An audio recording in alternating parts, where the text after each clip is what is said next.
오늘 시즌 10번째 453강, 그 다음에 요 다음 시간에 454강 진행을 할게요. 오늘 453강은 오늘 둘 다 좀 영적인 내용의 사주들이라 요즘 저한테 상담 오시는 분들 중에 이거 평범하지 않으신 분들이 좀 많이 오세요. 비중이 점점 늘고 있어요. 옛날에는 한 달에 한 분 정도 뵀는데 요즘엔 거의 일주일에 한두 분씩 보고 있는 느낌이, 일주일에 한 명이나 두 명 정도가 범상치 않은 분들이 오세요. 그러니까 이런 거 있죠. 예를 들어서 그 정신의학계에 큰 업적을 남긴 칼융 선생님이라는 분이 계시는데, 칼융 선생님이 여러분들이 흔히 아는 그 MBTI 만드신 분이세요. 그분이 약간 심심풀이 땅콩으로 만든 건데 이제 그걸로 사람들이 많이 알고 있어서, 이 칼융 선생님이 지극히 내향적이신 분인데 그분의 정신세계는 일반인의 정신세계랑 좀 많이 달랐어요. 한마디로 말해서 산속에서 도 닦으시는 분이 문명사회에서 제도권의 의사가 되어서 사람들을 치료하는 꼭 그런 느낌이셨는데, 그래서 그분은 자기의 내적, 영적인 성숙도가 워낙에 높다 보니까 세상을 보는 어떤 관점이 많이 다르셨죠. 그래서 칼융 선생님이 자서전에 이런 내용을 썼습니다. 터놓고 얘기할 사람이 필요하다. 칼융 선생님이 자기 자서전에다가 뭐라고 멋진 말을 남기셨는데, 하여튼 저는 의미 해석이 그렇게 됐어요. 좀 내 마음을 좀 탁 터놓고 진지하게 얘기를 하고 싶은데 내가 생각하고 있는 거를 사람들한테 얘기를 하면 사람들이 자꾸 나를 미친 사람, 정신병자, 이상한 사람, 4차원 이런 식으로 보니까 내가 그들과 대화를 할 수가 없구나. 결국 필터를 하나 껴가지고는 일반 사람들 수준에 맞춰서 그냥 확 내 생각을 다운그레이드 시켜서 대화를 하는데, 이것이 참으로 답답하다. 대화가 통하는 사람을 만나고 싶구나. 어떤 면에선 같이 영적인 대화가 통하는 사람을 만나고 싶겠죠. 근데 실제 우리 주위에 그런 분들이 있어요. 그러니까 얼마나 될까? 한 1000명에 한 명? 10,000명에 한 명? 일명 깨어난 사람들인데 커밍아웃 안 하는 사람들. 사람들이 나를 4차원이라고 이상하게 바라볼까. 저도 예전에 그런 경험 많이 했어요. 예전에 사업을 할 적에도 사업을 하게 되면 만나는 사람들이 대부분 비즈니스를 하는 사람들인데, 이 대부분 비즈니스 하시는 분들은 영적 성숙 이런 거 관심 없어. 돈을 어떻게 하면 많이 벌까? 사업에 어떻게 하면 성공할까? 어느 집값이 오를까? 어디서 장사하면 잘 될까? 이런 등등의 얘기인데, 가끔 그 사장님들의 워크숍에 같이 참여를 했다가 그 사장님들 모임에 이제 제가 참여를 했었었는데, 프랜차이즈 사장님들이죠. 모임에 참석을 해서 이제 조금 친해졌어요.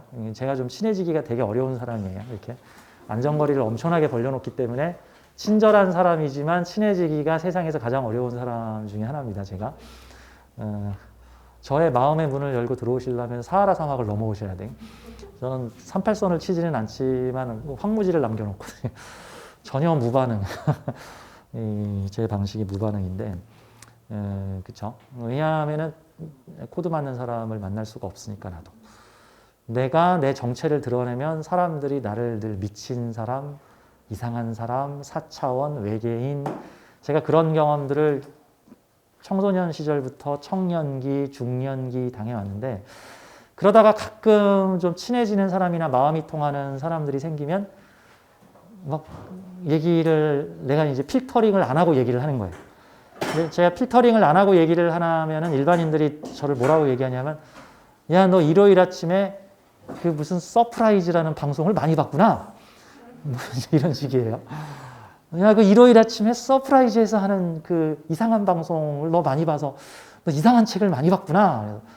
이제 제 빈정이 상하죠. 이제 이분하고는 대화가 안 통하는구나. 이제 이런 형태인데, 그때도 조금 이제 좀 대화가 트는 사장님이 계셔가지고 사업 얘기 하시는 분들 중에 이제 한두 분한테 지금 당신이 사업에서 무슨 문제가 생겨서 매우 힘들어하고 있는 거는 실제는 원인은 그 직원이 문제가 아니라 당신 내면에 있는 어떤 기운 때문에 이렇쿵저렇쿵 이렇다 얘기를 했어요.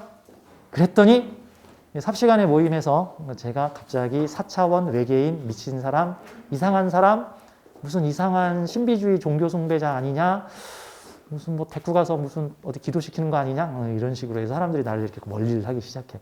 그래서 아유, 내가 그럴 줄 알았다. 아, 내가 그냥 계속 입 다물고 바보인 척 하고 있었어야 되는데, 아, 내가 왜 또 속마음을 얘기를 해가지고.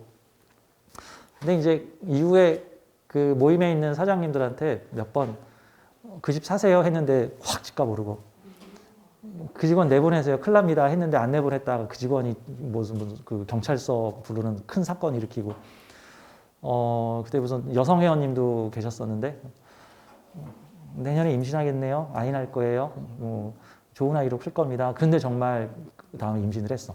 결혼한 지.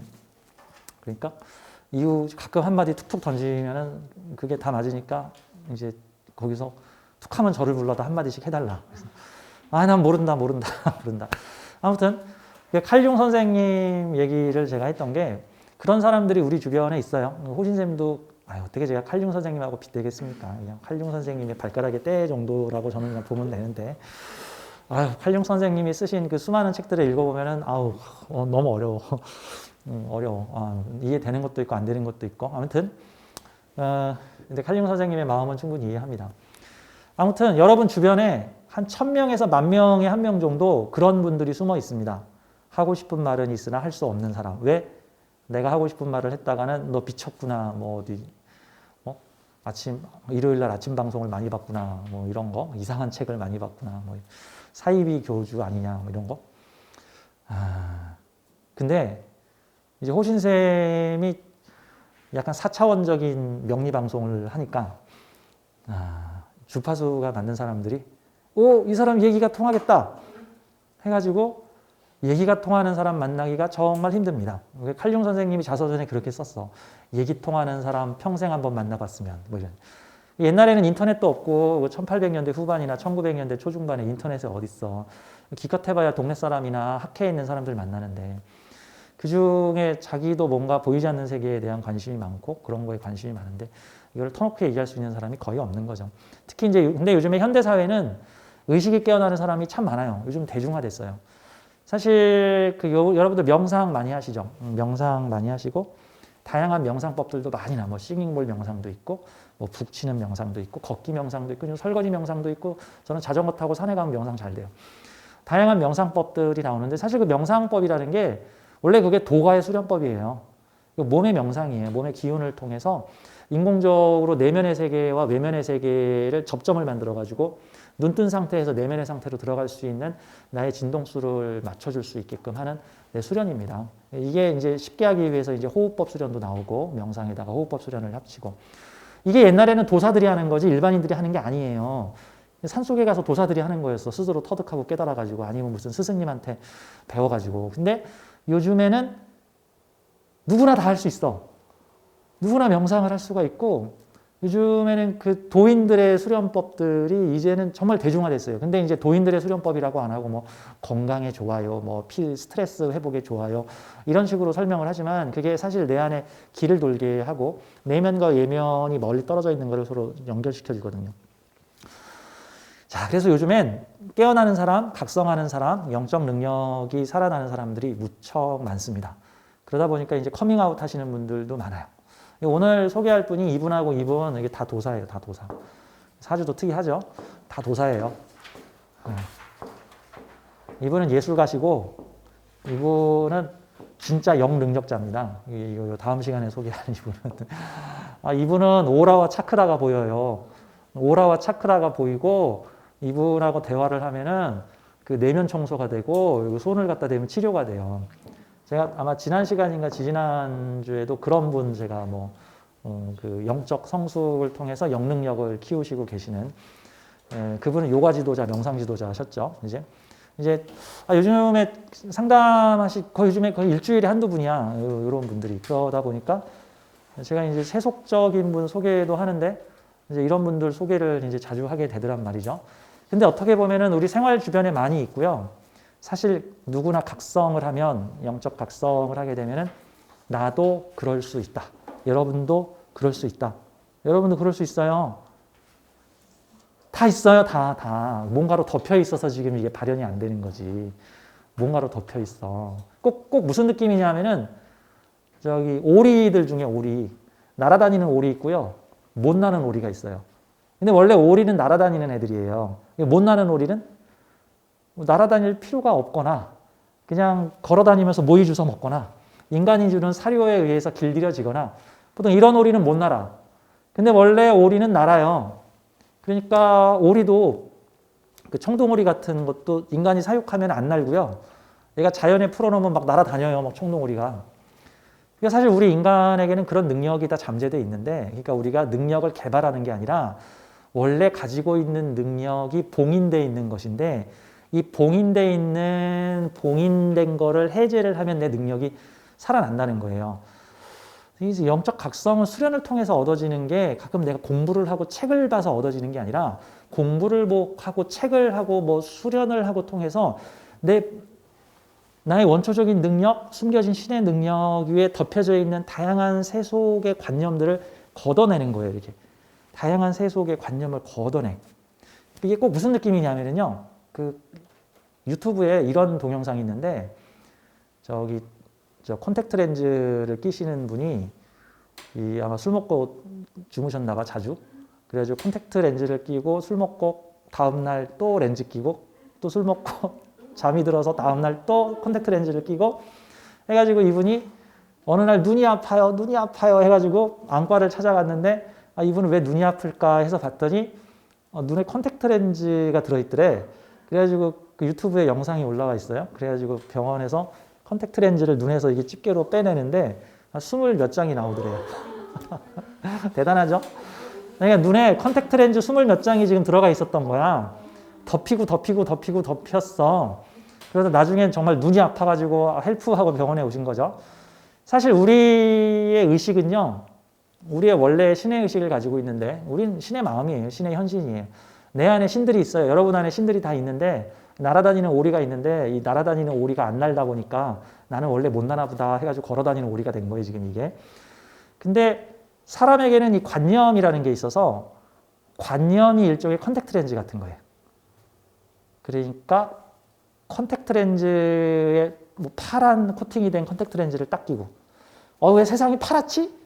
그러다가 이거 빨간 컨택트 렌즈를 껴볼까? 그래서 빨간 컨택트 렌즈를 던지고 왜 이게 파랗기도 하고 빨갛기도 하지? 이번에 노란 컨택트 렌즈를 끼고 회색 컨택트 렌즈를 끼고 또 무슨 색깔의 컨택트 렌즈를 끼고 또 울퉁불퉁한 컨택트 렌즈를 끼고 울퉁불퉁한 컨택트 렌즈를 꼈더니 세상이 찌그러져 보이니까 또 찌그러진 거를 다시 피는 반대편 울퉁불퉁한 컨택트 렌즈를 끼고 또 끼고 또 끼고 또 끼고 또 끼고 또 끼고 또 끼고 우리는 세상을 바라보는 창이 수많은 관념의 창을 통해서 바라보고 있어. 근데 세상이 바로 안 보이는 것 같아. 공부를 해가지고 새로운 창틀을 또 껴야 돼 있어. 거기다가 23번째 창틀, 24번째 창틀, 25번째 창을 껴넣는 거죠. 근데 정확히는 창을 다 해제를 해야 돼요. 눈에 껴있는 콘택트 렌즈를 다 빼내야 돼요. 그러면 세상이 있는 그대로 보이죠. 세상이 있는 그대로. 그러니까 관념을 덮어가지고 여기 잘못된 것 같아. 이번엔 반대관념을 넣어보자. 이것도 잘못된 것 같아. 또 반대관념을 넣어보자가 아니라 그러니까 마치 내 안에서 술 먹고 싶어라는 마음과 안 돼! 술 먹으면 안 돼! 라는 마음이 계속 내면에서 싸우는 게 아니라 그냥 술 먹고 싶은 생각도 안 나고 술을 안 먹고 싶은 생각도 안 나고 그냥 그 상태가 제일 안정적인 생각인 거거든요. 나쁜 짓을 하고 싶은 생각도 안 나고 나쁜 짓을 막아야 되는 생각도 안 나고 해야 돼. 아니야 하지 말아야 돼. 이런 생각 둘 다 안 나고 그거 왜 해야 돼? 모르겠는데 뭐 이런 것 같은 생각이 공의적인 생각인 거죠. 저는 그런 느낌이 들어요. 사실 우리한테는 다 내면의 신들이 있습니다. 사실 그 명상이라든가 내면으로 들어가는 것 자체가 바로 내 안에 있는 신을 만나는 거예요. 신은 외부에 있는 게 아니고 어떤 절대자적인 존재가 우리의 소원을 들어주는 존재. 우리가 그분한테 믿고 막 이렇게 하기만 하면 우리의 소원을 들어주는 그런 존재가 아니라 우리는 신이 인간 역할을 하고 있는 겁니다. 신이 인간 역할을 하고 있다. 우리 안에는 신의 본질이 들어있다. 그래서 어떤 면에서는 그런 필터들을 걷어내고 나면 점차 세상을 바라보는 여러 가지 관념, 사상 이런 필터들을 걷어내고 나면은 우리의 의식이 본연의 신의 의식이 살아난다. 그래서 이제 많이 하는 게 내면 정화라는 거죠. 수많은 관념이 겹겹이 콘택트 렌즈처럼 우리 눈에 껴있는데 이 관념을 하나씩 걷어내 주는 거죠. 나쁜 짓을 하면 안 돼. 교통질서를 잘 지켜야 돼. 어떻게 남자가 저럴 수가? 어떻게 여자가 저럴 수가? 어떻게 유부녀가 저럴 수가? 어떻게 미혼이 저럴 수가? 왜 공부를 저따위로 할까? 왜 말버릇이 저 모양일까? 뭐 이런 것들 다 이제 어떤 세상을 바라보는 어떤 형식이나 틀이죠. 이 형식이나 틀이 좁을수록 세상에 잘못된 게 많은 사람이고 이게 넓을수록 뭐 세상이 살만하지 뭐 이런 형태가 되는 거죠. 자, 이게 정화라는 것을 통해서 내 안의 관념들을 좀 청소를 해줘야 된다. 그러면 내 안에 숨겨진 능력이 살아나게 된다. 그런데 이 관념 청소를 한 방에 해버리는 사람들이 있다. 관념 청소 한 방에 해버리는 방법이 되게 강성적인 방법이 있고, 그러니까 무자비한 방법, 외과적 수술, 강성적인 방법으로 내 안의 관념을 한 방에 해소해버리는 사람이 있고요. 서서히 온건한 방법으로 한 장 한 장 관념을 해결하는 온건적인 방법이 있습니다. 절에서 수도하시는 분들이나 개인적으로 명상을 하시면서 관념을 서서히 걷어가시는 분들도 있는가 하면 이제 뭐 영혼의 선택일 것 같긴 한데 어떤 막 진짜 무자비한 방법을 써가지고 관념을 한 방에 해소하시는 분들이 있는데 그건 이 다음 시간에 공부할 거예요. 이거 있죠? 고난을 통한 뭐 핍박, 억울함, 너무나 분노, 고통 이런 것들을 젊었을 때 어린 시절에 어떻게 사람이 이렇게 살아갈 수가 어떻게 그렇게 두들겨 맞고 모욕당하고 힘겨운 세상을 걷고 세상을 향해 이를 바득바득 걸고 이건 되게 강성적인 방법이죠. 이게 사실 그 대신에 한 방에 해결할 수 있어. 그것만 용서하면 다 관념이 없어져 버리니까. 어쨌든 자, 이거는 다음 시간에 할 얘기고 오늘 353강은 제목이 작가가 될 수 있나요? 부제가 작가는 새로운 세상을 창조하는 신의 직업인데 요 내용을 가지고 좀 설명을 드리겠습니다. 이분은 본업이 특수학교 교사세요. 여자분이십니다. 우리 사주를 좀 볼까요? 개해년, 신유월, 경술일, 무인시. 마찬가지로 제가 두 가지 방식으로 추천하지 않는 사주 해석의 사례와 추천하는 사주 해석 이렇게 두 가지로 나눴습니다. 사실 제가 이렇게 교재를 만들면서 내 안에서도 막 갈등이 있어요.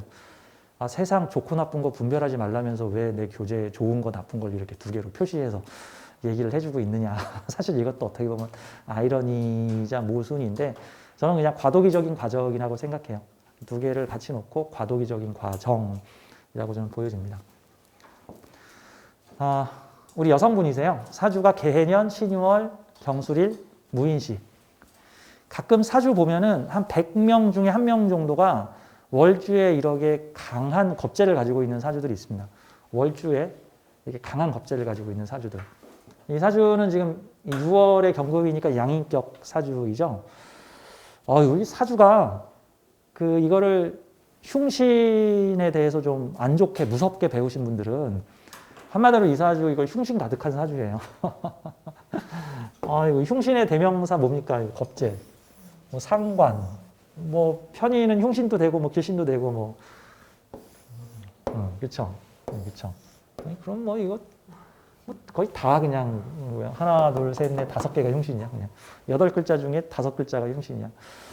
야 이러면 이제 사람들이 팔자 꼬였다. 뭐 사주에 좋은 글자가 없네.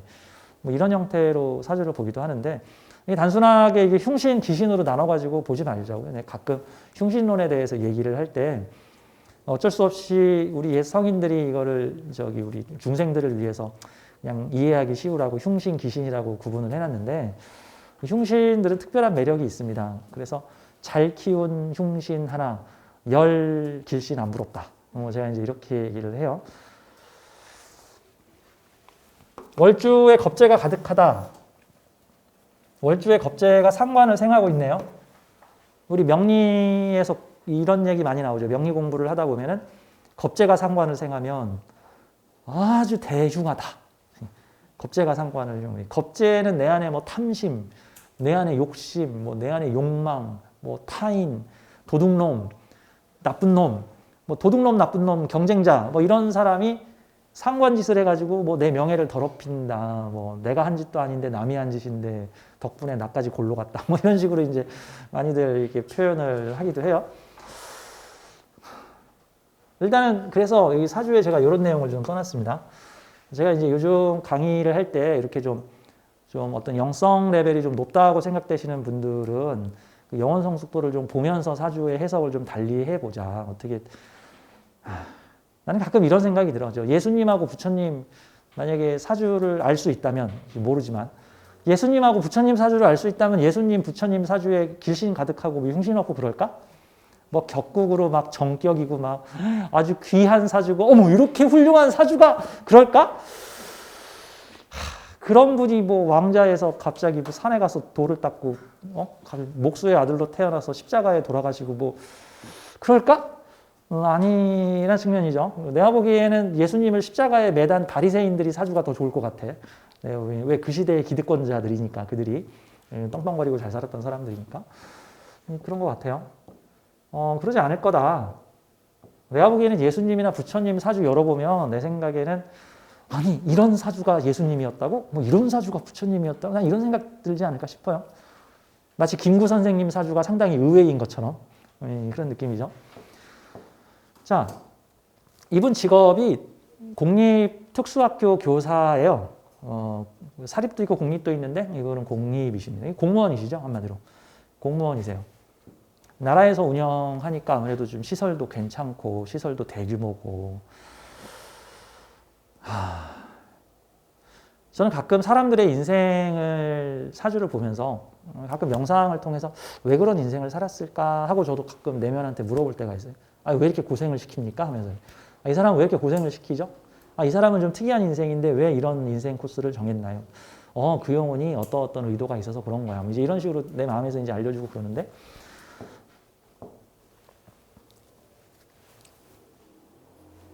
크게 두 가지 계열이 있는데 영성 높은 영혼들이 지구별 체험을 할 때 편한 코스가 있고 약간 희생이나 헌신의 코스들이 있습니다. 제가 예전에 상담했을 때 좀 이렇게 느낌에 남았던 분 중에 하나가 아무리 봐도 이 사주는 지금 도사가 세속에 내려와서 헤매고 있는 중인데 지금 도사 영혼이 세속에 내려와서 자기가 도사인 줄 모르고 지금 번민과 분노에 쌓여서 지금 엄청 헤매고 있는 그분 이제 뭐 이혼 소송 중이고 뭐 회사에서도 하여튼 저 주식했다가 그냥 싹 다 날리는 정도가 아니라 그냥 완전히 뭐 지금 문제가 커져가지고 뭐 투자라든가 친구한테 배신당하고 사기당하고 그래서 내 인생 왜 이런 거야 지금 아주 위기를 겪고 계시는 분인데 사주를 딱 보니까 이거 세속놀이 하고 있는 도사신데 아주 스토리 한번 진하게 짜셨네. 약간 이런 느낌이 들더라고요. 그분이 그 도사들이 세속 사회 진하게 경험할 때 어디로 가는 경우가 있냐면요. 유흥가, 카지노, 도박판, 범죄 사회 이런 데 가면 그게 인간의 그늘진 욕망을 적나라하게 드러내는 사회죠. 여러분들 혹시 동남아 여행 같은 데 가면 가끔 이런 분들이 있어요. 태국에 가서 태국의 밤문화 뒷거리를 꼭 봐야 된다. 뭐 그래요. 그러냐면 태국의 밤문화 뒷거리를 가면은 트랜스젠더 공연을 한대. 거기 가면 트랜스젠더들이 막 그냥 보일랑말랑한 옷을 입고 정말 평상시에는 어머 망측해라 할 만한 공연을 거기서 한다 그래요. 그래서 우리가 태국 가서 태국의 뭐 아름다운 문화 뭐 이런 거 보러 간 게 아니라 그래 태국의 아름다운 문화 보러 가는 사람도 있는데 태국에 가서 태국에서만 볼 수 있는 전 세계에서 가장 희한한 문화가 있대. 희한한 밤문화, 뭐 트랜스젠더가 뭐 야한 옷을 입고 뭐 희한한 짓을 다 한대. 여자 둘이 가면 온갖 남자들이 우리를 꼬신대. 막 이런 느낌이죠. 이게 재밌죠. 여러분들이 하늘나라 도사라면, 하늘나라 신선이라면 지구별 인간 생활을 경험하고 싶을 때 그냥 평범한 주부로 이렇게 경험을 할까? 아니면 지구별에서 가장 희한한 곳 어디냐? 지구별에서 가장 인간 영역이 욕망이 넘치는 그런 희한망측한 곳. 그래서 그 전에 한번 상담을 했던 그분은 직장이 카지노야. 직장이 카지노야. 카지노에서 환전하시는 카지노가 저기 거기 나라에서 운영하는 카지노 있죠. 태백에 있는 큰 카지노. 무슨 뭐 동네 하우스 말고 큰 카지노.